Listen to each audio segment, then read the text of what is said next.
Hello students, welcome back to our channel. Students, last lecture में हमने quadratic equations chapter complete कर लिया था। आज हम चैप्टर नंबर 5 स्टार्ट करने वाले हैं, that is arithmetic progression AP.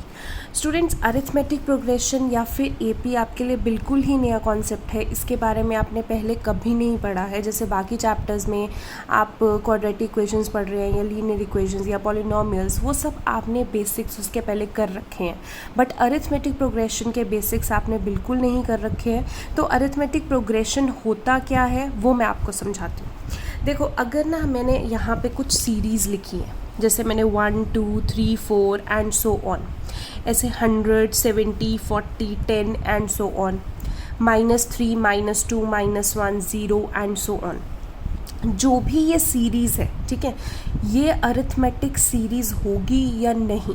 आपको पता है कि अरिथमेटिक का मतलब क्या होता है। हम यूजुअली अरिथमेटिक प्रोग्रेशन में एडिशन या फिर सब्ट्रैक्शन से डील करते हैं, ठीक है। हम मल्टीप्लिकेशन एंड डिवीजन से नहीं डील करते हैं अरिथमेटिक प्रोग्रेशन में। ये वाली चीज़ आप बाद में पढ़ोगे +1 में। इस चीज़ को बोलते हैं GP, that is geometric progression. But plus and minus जब तक हम डील कर रहे हैं इन दोनों चीज़ों को, तो इसको बोलते हैं अरिथमेटिक प्रोग्रेशन एपी। अब प्लस एंड माइनस में डील करने का मतलब क्या है कि कोई भी सीरीज़ है अगर आपकी बढ़ रही है, या तो वो प्लस में बढ़े या फिर वो माइनस में बढ़े, मतलब या तो उनमें सेम नंबर ही ऐड हो रहा हो या सेम नंबर ही सब्ट्रैक्ट हो रहा हो। फॉर एग्जांपल 1 2 3 4 है, अगर मैं यहाँ पे देखूँ 1 है, 1 में 1 प्लस हुआ तो 2 बना, 2 में फिर से 1 प्लस हुआ, मतलब इसमें +1 किया तो 2 बन गया, इसमें +1 किया तो 3 बन गया, इसमें +1 किया तो 4 बन गया, ठीक है। तो 1 1 1 ऐड होता जा रहा है तो सीरीज़ बन रही, ठीक है। अगला 100 है, 100 में -30 किया तो 70 बना, फिर 70 में -30 किया तो 40 बना, 40 में -30 किया तो 10 बना, तो सेम नंबर सब्ट्रैक्ट हो रहा है। -3 है, -3 में अगर आप +1 करेंगे तो -2 बनेगा, -2 में +1 करेंगे तो -1 बनेगा, -1 में +1 करेंगे तो 0 बन जाएगा। अब अगर आप इन सीरीज़ को देखो, फर्स्ट में सेम नंबर ऐड हो रहा है, सेकंड में सेम नंबर सब्ट्रैक्ट हो रहा है, थर्ड में सेम नंबर ऐड हो रहा है। तो ऐसे कोई भी सीरीज़ जिसमें सेम नंबर ऐड होके वो सीरीज़ बने या सेम नंबर सब्ट्रैक्ट होके वो सीरीज़ बने, तो इन तीनों सीरीज़ को हम क्या बोलेंगे कि ये सीरीज़ एपी में है, मतलब अरिथमेटिक प्रोग्रेशन में ये सीरीज़ है। अगर सेम नंबर ऐड हो रहा है, सेम नंबर सब्ट्रैक्ट हो रहा है, ठीक है। उसके बाद अब सीरीज़ है, जैसे मैं इसको अलग से लिख के दिखा रही हूँ। अगर मैंने 100 70 40 एंड 10 मैंने ये सीरीज़ लिख दी। अब इसमें जो सीरीज़ में फर्स्ट नंबर वाली टर्म होगी उसको हम बोलते हैं A1 या फिर सिंपल A भी डिनोट करते हैं। जो सेकंड वाली टर्म होगी उसको हम बोलेंगे A2, थर्ड नंबर पे जो टर्म होगी that is A3, fourth number पे जो टर्म होगी A4। यानी कि अगर आपको पूछें इस सीरीज़ में A1 की वैल्यू क्या है तो आप बोलेंगे 100, A2 की वैल्यू क्या है तो आप बोलेंगे 70, A3 की वैल्यू क्या है तो आप बोलेंगे 40, A4 की वैल्यू क्या है तो आप बोलेंगे 10 एंड सो ऑन, ठीक है। अब ये चीज़ बनी कैसे, देखो, ये A1 A2 A3 A4 ये वैल्यू कहाँ से बनती है, ये AN का फॉर्मूला होता है, इससे बनती है। अब AN का मतलब क्या है, A ये नीचे N लिखा हुआ है, मतलब A आपने बड़ा लिखना है, नीचे छोटा सा n लिखना है, ठीक है।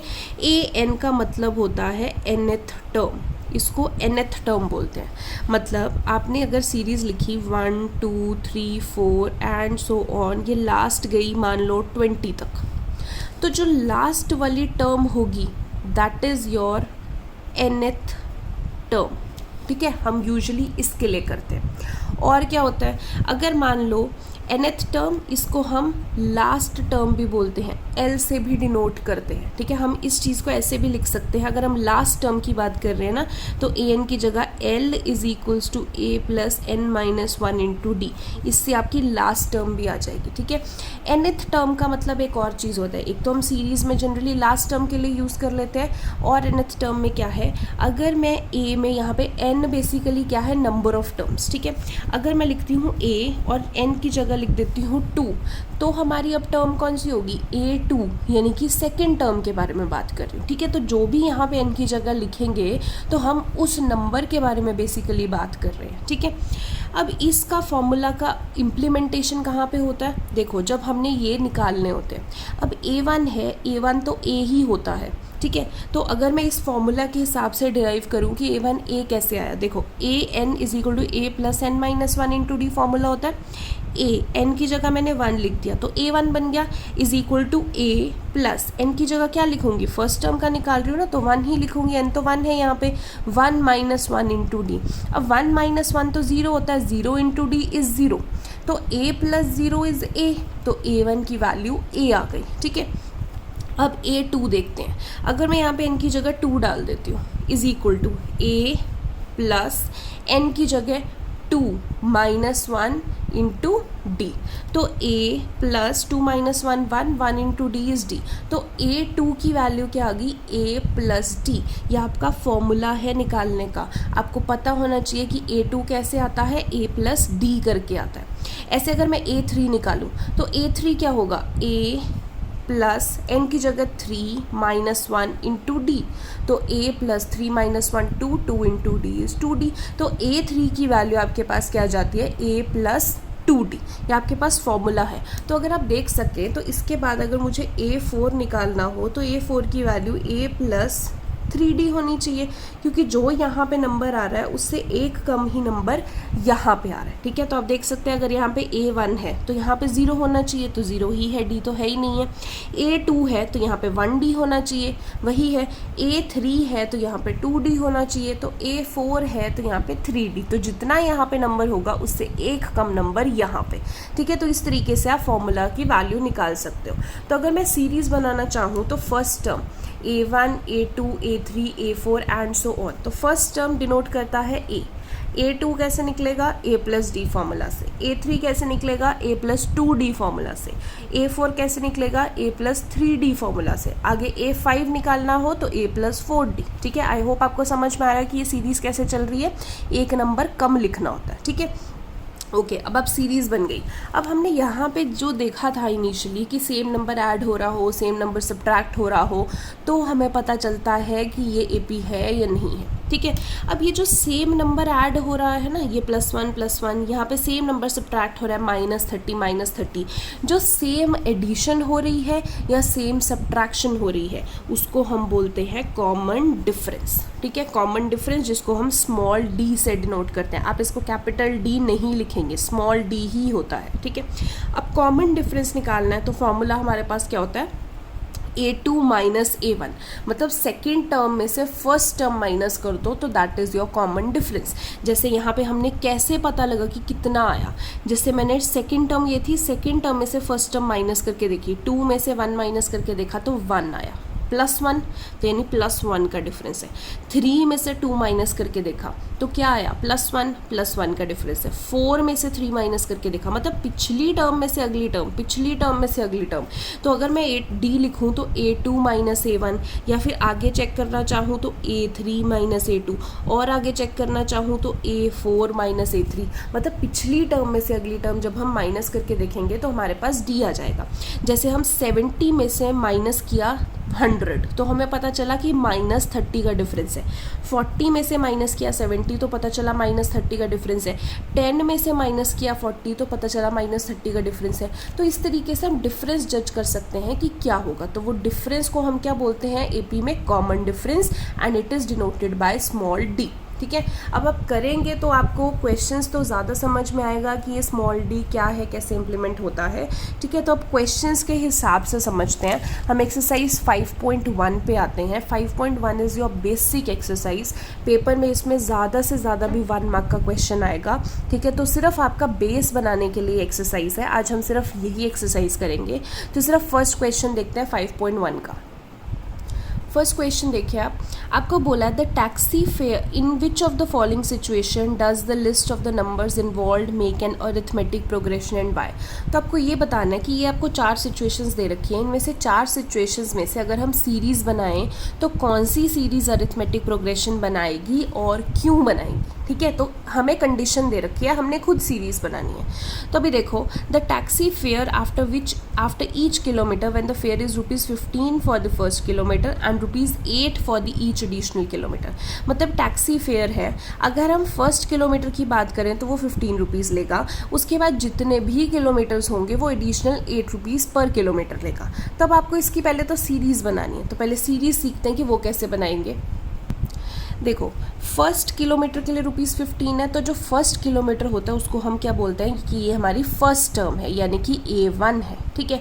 अब हर एडिशनल किलोमीटर के लिए कितना आ रहा है ₹8, तो जो भी एडिशन हो रही है, उन्होंने बोला ईच एडिशनल, मतलब हर बार हो रही है, तो जो हर बार एडिशनल होती है उसको हम क्या बोलते हैं, स्मॉल d, कॉमन डिफरेंस। तो कॉमन डिफरेंस मतलब कितना आ रहा है, ₹8 आ रहा है। तो दो चीज़ें हमें दे रखी हैं। अब हम सीरीज़ बनाएंगे। सीरीज़ कैसे बनती है कि आपको कम से कम भी 4 टर्म्स आप निकाल लो, आप सीरीज़ बना के देख लो एक बार।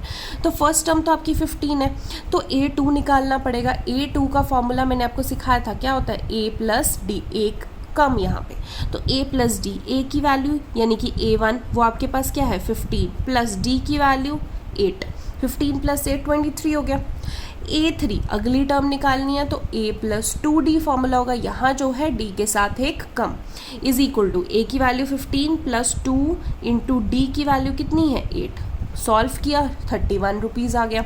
A4 अगर हम देखें तो वो फॉर्मूला क्या होगा, A प्लस 3D, A की वैल्यू कितनी है 15 प्लस 3 इंटू D की वैल्यू क्या है 8, तो सॉल्व किया तो आपके पास ₹39 आ गया। हमने 4 टर्म्स निकाल दी, मतलब हमारे पास सीरीज़ देखें तो 8, 23, 31, 39 एंड हम सो ऑन, 3 डॉट्स लगा देंगे तो सो ऑन बन जाता है, ठीक है। अब अगर इनमें आप डिफरेंस देखें तो 23 माइनस 8, 31 माइनस 8, 39 माइनस 1, ठीक है। यहाँ पे सॉरी 8 नहीं है, यहाँ पे 15 है, first term is 15 not 8, first term 15, A1, A2, A3, A4, ठीक है। तो ये 15 है। अगर आप यहाँ से माइनस करके देखें 23 माइनस 15, A2 माइनस A1 करें तो कितने का डिफरेंस आ रहा है 8 का।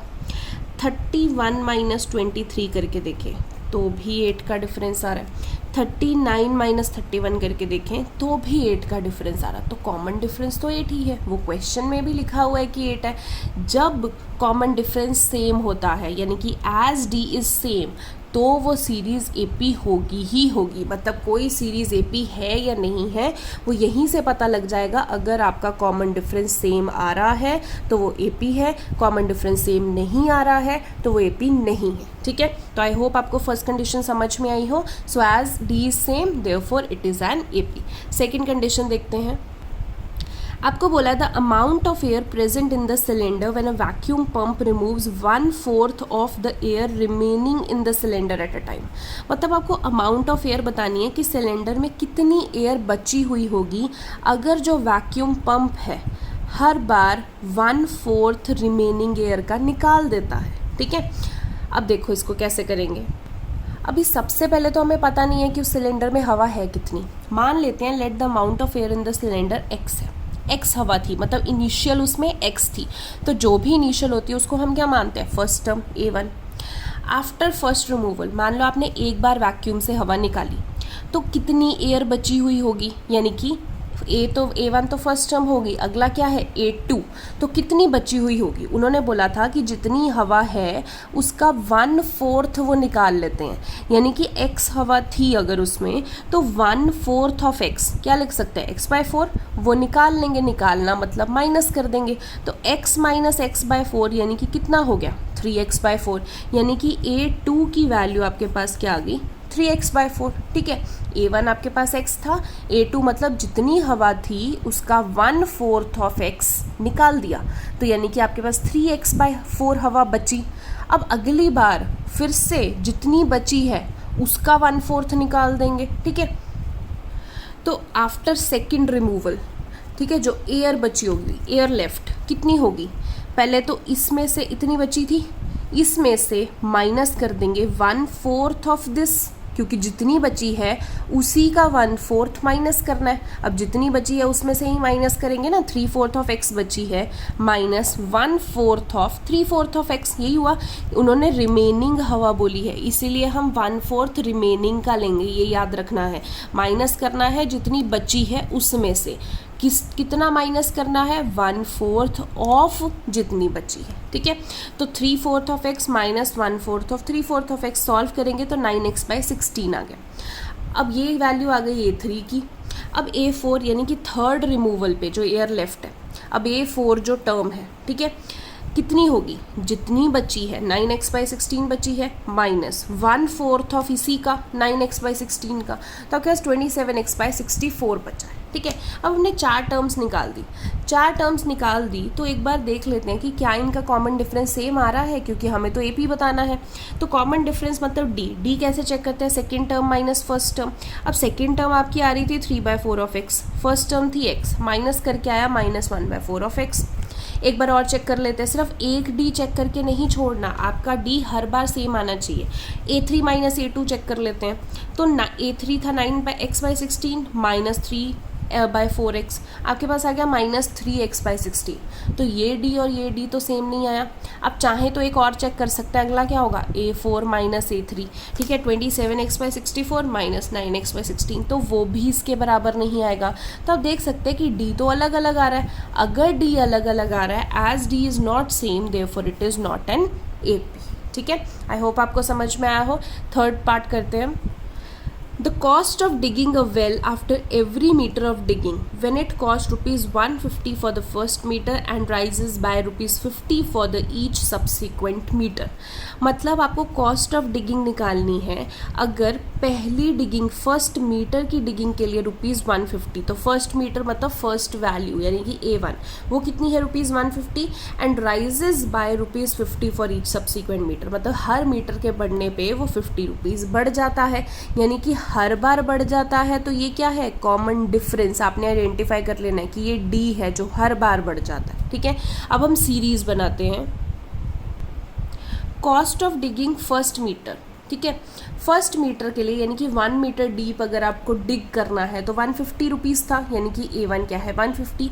सेकेंड A2 टर्म क्या होगी, 150 तो था ही, अगले मीटर के लिए +50 ऐड हो जाएगा, यानी कि प्लस होके ₹200 बन जाएगा, तो ये A2 आ गया। अगला A3 मतलब जितनी ये टर्म थी इसमें क्या करना है, +50 और ऐड कर देना है, क्योंकि हर बार 50 बढ़ रहा है ना। तो पहले 150 था, उसमें 50 ऐड कर दिया तो 200 बन गया। अब 200 था, उसमें फिर से 50 ऐड कर देंगे, 250 बन जाएगा। ऐसे ही 250 में अगला 50 ऐड कर देंगे तो A4 300 बन जाएगी। तो आपकी सीरीज़ बन गई 150, 200, 250, 300। हर बार 50 रुपीज़ बढ़ रहा है, तो आपको ज़रूरी नहीं है कि फॉर्मूला लगाने की ज़रूरत है कि A+2D A+3D, वैसे लगाने की ज़रूरत नहीं है। सीधा 50 रुपीज़ ऐड भी कर सकते हैं, सिंपल उन्होंने दे रखा है डायरेक्ट कि 50 रुपीज़ ऐड हो रहा है। तो यहाँ पे अगर आप देखें तो वैसे तो क्वेश्चन में ही दे रखा है कि हर बार 50 रुपीज़ ऐड हो रहा है, तो हर बार 50 रुपीज़ ऐड हो रहा है, इट मीन्स D आपका क्या है, सेम है। D सेम है तो वो AP रहेगा ही रहेगा। यहाँ से भी आप क्रॉस चेक कर सकते हैं, 200 में से 150 माइनस करेंगे तो 50 बचेगा, इसमें से 200 माइनस करेंगे तो भी 50 बचेगा, 300 में से 250 माइनस करेंगे तो भी 50 बचेगा। तो आप देख सकते हैं कि D सेम है, एज D इज सेम तो वो AP रहेगा ही रहेगा, ठीक है। लास्ट इसका फोर्थ पार्ट करते हैं।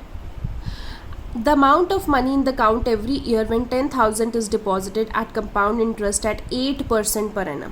तो आपको अमाउंट बतानी है कि कितनी होगी हर साल अगर 10,000 डिपॉजिट करवाया है और 8% पर एनम के रेट ऑफ इंटरेस्ट पे वो डिपॉजिट कराया है। तो आपके पास रेट ऑफ इंटरेस्ट क्या है, 8% पर एनम। प्रिंसिपल जो पहला डिपॉजिट कराया था यानी कि A1 वो कितना है 10,000। अब अमाउंट का आपको फॉर्मूला पता होगा, अमाउंट का फॉर्मूला होता है P1 + R/100 और ⁻T, जो टाइम होता है, छोटी क्लासेस में हमने किया है। तो अमाउंट आफ्टर फर्स्ट ईयर, ठीक है, तो फर्स्ट ईयर क्या हो जाएगा, ये जो प्रिंसिपल है आपके पास, ये प्रिंसिपल लगा दिया 10,000 into 1 plus rate of interest क्या है 8/100 ⁻, टाइम कितना है 1। इसको अगर आप सॉल्व करेंगे तो 10,800 आ जाएगा। अगर मैं सेकेंड ईयर देखूँ, ठीक है, फर्स्ट ये तो इनिशियल A1 हो गया, after first year A2 term आ गई, after second year A3 term आ गई, तो उसका क्या होगा, जितना इसका प्रिंसिपल बना यानी कि जितना ये बना 10,800, 1 + 8/100 और ये सेकेंड ईयर का है तो 2 लग जाएगा। इसको सॉल्व करेंगे तो इतना आ रहा है। अमाउंट आफ्टर थर्ड ईयर हम देखें जो कि A4 टर्म है, तो इसी को प्रिंसिपल मानेंगे इंटू 1 + 8/100 और इसका क्या आ गया, क्यूब आ गया। ठीक है, तो इसको सॉल्व करेंगे तो इतना आ रहा है। अब अगर हम देखें कि पहली अमाउंट हमारी इतनी थी, दूसरी इतनी, तीसरी इतनी, चौथी इतनी, तो क्या इनका कॉमन डिफरेंस सेम आ रहा है? अगर हम कॉमन डिफरेंस चेक करें तो A2 - A1 मतलब 10,800 में से 10,000 माइनस करें तो 800 बचता है। A3 - A2 चेक करें तो ये रहा A3, ये रहा A2, इन दोनों को माइनस करेंगे तो 1997 बचता है। तो यहीं में कॉमन डिफरेंस अलग हो गया, तो यहीं अलग हो गया तो common difference is not same. If common difference is not same then it is not an arithmetic progression, यानी कि ये AP हो ही नहीं सकता। ठीक है, अब देखो स्टूडेंट्स, ये जो आपको तीनों चारों सिचुएशंस दे रखी हैं, ऐसा नहीं है कि इन पे बहुत बड़ा क्वेश्चन आ जाएगा। इस पे सिर्फ 1 मार्क का क्वेश्चन आएगा। सिर्फ आपको बेसिक समझने की ज़रूरत है कि अगर D सेम नहीं होगा तो वो AP नहीं होगी। ठीक है, अगर D सेम है तो वो AP है। और D होता क्या है, जो हर बार में एडिशन हो रही है या हर बार में जो सब्ट्रैक्शन हो रही है, दैट इज़ योर D। ठीक है, अगला क्वेश्चन करते हैं। अब इस एक्सरसाइज में second, third and fourth question जो हैं इसके काफ़ी पार्ट्स हैं। मैं हर एक क्वेश्चन में से आपको 1-2 क्वेश्चन करके दिखा रही हूँ, बाकी आपके होमवर्क हैं, बिकॉज ये सेम चीज़ें ही करनी है। It is just for your practice. मैं करके दिखाऊंगी तो कोई फ़ायदा नहीं है, ये आप प्रैक्टिस करोगे तो ज़्यादा फ़ायदा है। सेकेंड क्वेश्चन देखो, right the first 4 terms of the AP when the first term and common difference are given. अब देखो इन सब में ना A यानी कि फर्स्ट टर्म और D कॉमन डिफरेंस दे रखा है और आपको AP की पहली 4 टर्म्स की वैल्यू बतानी है। ठीक है, तो सेकंड क्वेश्चन का मैं फर्स्ट पार्ट पहले करके दिखा रही हूँ आपको। फर्स्ट पार्ट आपको दिया हुआ है कि A की वैल्यू 10, D की वैल्यू 10, तो पहली 4 टर्म्स लिखनी है। तो देखो A की वैल्यू 10 यानी कि A1 तो हो गया A यानी कि 10। अगर मुझे A2 निकालना है तो फॉर्मूला क्या होता है, A + D, एक D के साथ कम, तो A की वैल्यू 10, D की वैल्यू 10, 10 + 10 20। अगर A3 निकालना है, A3 का क्या होता है, A + 2D, A + 2D मतलब A की वैल्यू 10 + 2 × D की वैल्यू 10, 30 आ गया। A4 निकालना है तो A + 3D, A की वैल्यू 10 + 3 × 10 40 आ गया। तो अगर मैं फर्स्ट 4 टर्म्स देखूँ तो 10, 20, 30, 40, ये आपके पास फर्स्ट 4 टर्म्स हो गए आपके पास AP की। ठीक है, तो यही आपने निकालना है। इसी क्वेश्चन का एक फोर्थ पार्ट भी करके दिखा देती हूँ। A की वैल्यू -1 बोली है, D की वैल्यू 1/2 बोली है। ठीक है, A की वैल्यू -1 यानी A1 तो -1 आ गया। A2 निकालना तो फॉर्मूला तो वही रहेगा A + D, A की वैल्यू -1, D की वैल्यू 1/2, सॉल्व करोगे -1/2 आ गया। A3 निकालना है तो A + 2D होता है, A की वैल्यू -1, D की वैल्यू 2 × D 1/2, क्या आ गया, 0 आ गया। A4 निकालना है तो फॉर्मूला क्या होता है, A + 3D, यानी A की वैल्यू -1 + 3 × D की वैल्यू 1/2, तो आपके पास कितना आ गया, 1/2। ठीक है, ये मैंने आपको फर्स्ट एंड फोर्थ पार्ट करके दिखाया, बाकी पार्ट्स आप खुद करेंगे। ठीक है, बहुत ही सिंपल है, बिल्कुल ऐसे ही हर क्वेश्चन के 4 टर्म्स निकालनी है। थर्ड क्वेश्चन देखो, for the following APs right the first term and the common difference. अब देखो for the following APs, AP बोला हुआ है यानी कि इन जो टर्म्स हैं इनका कॉमन डिफरेंस क्या होगा, D ही होगा। आपको फर्स्ट टर्म बतानी है एंड कॉमन डिफरेंस बताना है। सो थर्ड क्वेश्चन का सेकंड पार्ट मैंने करके दिखाया। देखो ये सीरीज़ बनी है, फर्स्ट टर्म मतलब जो फर्स्ट नंबर पे होगी तो A1 की वैल्यू क्या होगी, 5। D निकालना है तो फॉर्मूला मैंने बताया था A2 - A1, आप A3 - A2 भी निकाल सकते हो, आप A4 - A3 भी निकाल सकते हो, कैसे भी। तो A2 - A1 निकाला, A2 था -1 माइनस A1 क्या है -5, तो -1 + 5 कितना आ गया, 4। तो A1 फर्स्ट टर्म -5, D क्या आ गया आपके पास 4। तो 2 ही चीज़ें पूछी थी, ऐसे ही आपने बाकी सारे पार्ट्स में भी A और D निकालना है। ठीक है, फोर्थ क्वेश्चन देखते हैं। Which of the following are APs, पहले तो आपको बताना है कि AP कौन है इनमें से। If they form an AP find the common difference and write 3 more terms. अगर AP बनती है तो कॉमन डिफरेंस बताओ और अगली 3 टर्म्स भी बताओ। ठीक है, फोर्थ क्वेश्चन का सेकंड पार्ट मैं करके दिखा रही हूँ। देखो आपको ये सीरीज़ दे रखी है, पहले तो ये पी बनती है कि नहीं बनती है, कहाँ से पता लगेगा कि कॉमन डिफरेंस है। पहले कॉमन डिफरेंस निकाल के देखते हैं। तो पहले second term minus first term करते हैं, a2 माइनस a1, 5/2 माइनस 2 क्या आ गया 1/2। अब third term minus second term करते हैं, a3 minus a2, 3 minus 5/2, solve किया एलसीएम लिया 1/2 आ गया। अब fourth term minus third term करते हैं, a4 माइनस a3, 7/2 माइनस 3, फिर से 1/2 आ गया। तीनों में चेक किया तो 1/2 ही आ गया। As D is same so it is an AP। उन्होंने क्या बोला, अगर AP है तो इससे अगली 3 टर्म्स निकाल के बताओ, यानी कि a4 तो दे रखी है, हमें a5, a6, a7 निकाल के बतानी है। तो a5 का फॉर्मूला क्या होगा, a प्लस 4d, जो यहाँ पे है d उसके साथ एक कम। तो a की वैल्यू फर्स्ट टर्म क्या है 2 + 4, d की वैल्यू अभी निकाला, कॉमन डिफरेंस क्या आ रहा है 1/2, सॉल्व किया तो a5 की वैल्यू 4 आ गई। ऐसे a6 निकालेंगे, a + 5d, a की वैल्यू क्या है 2 + 5d की वैल्यू क्या है अभी निकाला हमने 1/2, कितना आ गया 9/2। a7 क्या होगा a + 6d, यानी कि a की वैल्यू 2 + 6, d की वैल्यू 1/2, सॉल्व करेंगे तो a7 कितना आ जाएगा 5। ठीक है, तो इसके भी आपके काफ़ी सारे पार्ट्स हैं, आपने वो पार्ट्स खुद करने हैं। ये जानबूझ के मैं आपको दे रही हूँ बिकॉज ये सिर्फ कैलकुलेशन है, आप देख सकते हो। मैं कैलकुलेट करके दिखाऊंगी तो वो आपकी प्रैक्टिस नहीं होगी, क्योंकि बच्चे ज़्यादातर मिस्टेक्स जो है वो कैलकुलेशन में ही करते हैं। ठीक है, सो आई होप आपको ये लेक्चर समझ में आया हो। जो भी पार्ट्स मैंने आपको होमवर्क के लिए दिए हैं वो आपने ज़रूर करने हैं, और उनमें से जो पार्ट्स आपसे नहीं सॉल्व होंगे प्लीज़ आप मेरे को इन्फॉर्म करेंगे ताकि मैं आपको वो बता सकूं। ठीक है, आज के लेक्चर के लिए इतना ही। Thank you so much.